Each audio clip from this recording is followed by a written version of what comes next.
Hi BookTube, I'm here with my commentary on day 3 of Canada Reads. One more day to go. There's 2 books left, and yeah, I'm going to read off a script. I apologize for not making eye contact, but I have so much that I want to talk about that I don't want to get sidetracked, and I don't want this video to be too long. So let's just start off on a light note. I think one of the best descriptions of Canada Reads actually came from my Twitter feed today.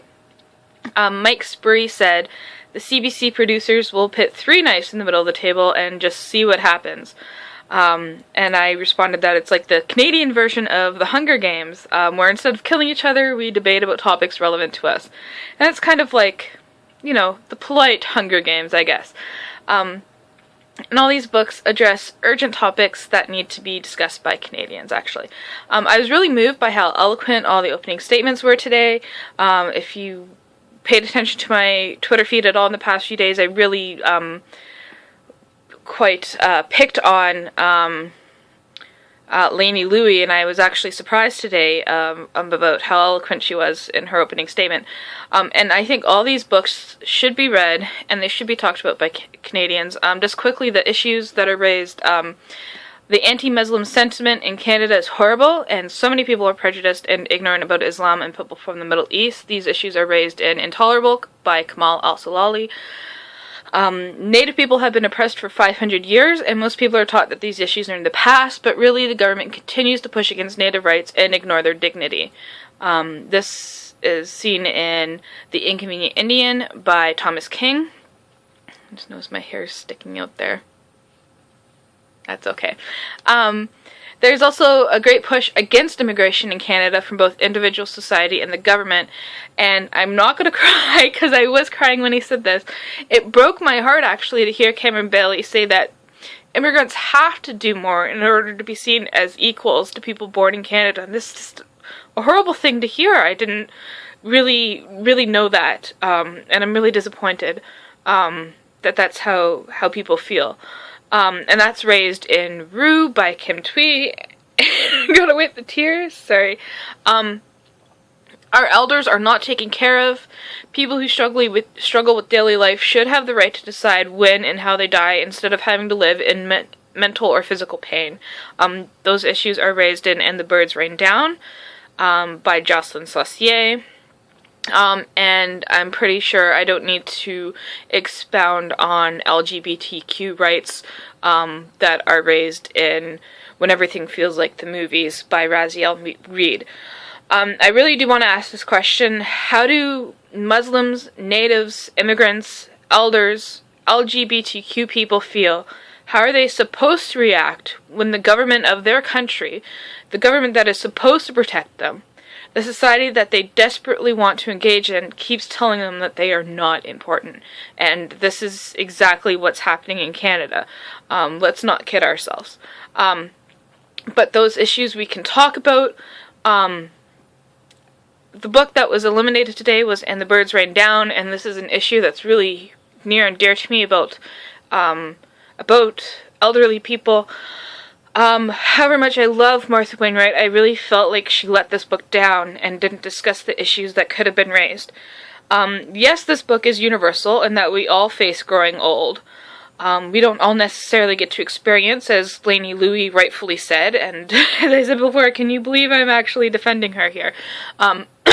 But what about the issues of the right to die, the right to choose how to live when you're older instead of being shoved into a home, the abuse of people with mental health issues, and the legalization of marijuana? So as I said, elder issues are very near and dear to me. I'm a home health care worker, and I get to see a variety of older people in a variety of situations. And yes, there are old people who have a large disposable income and who can live very comfortably into their old age and afford the medications they need, the extra nursing care that's not provided, and the nicer retirement homes, not long-term care homes, mind you, but retirement homes. But there are so many more old people who don't have this disposable income, who are dependent on the pitiful allowance allotted to them from the government, which is barely enough to live on. When the people you see who you know have worked hard their whole lives, who are educated, who are white or black or native or gay or Christian or Muslim or Jewish or whatever, that they're forced in their old lives to live in motels, in minuscule apartments, or who are shoved into long-term care homes where they get treated like dirt, where their rights are stripped away, then you really get to see how the government treats old people. When old people are shoved into rooms and forgotten about, when you can only feed them Boost or tuna for the third night in a row because that is all they can afford to eat. I'm sorry. Then you realize how badly we treat our elders. These are the people who have made Canada. We built we built our society on their bent, crooked, sore backs, and now we just discard them because we think they have nothing more to contribute. I think we are all generally aware of gay rights, of native rights, of immigrant issues, of the anti-Muslim sentiments. These all make the news. We are all aware of them. We all seem to think, however, that rich, older people make up the majority of elders. That old people are privileged because the government gives them only $500 to $1,000 a month in their old age pension. I mean, can you live off that, considering that mostly people have to pay rent? The average cost of staying in a retirement home is $3,000. Most people can't afford that when they're old. So what about the people who can't afford this? I mean, this is the issue that needs to be talked about in Canada. This is the issue that is least known about and needs the most attention.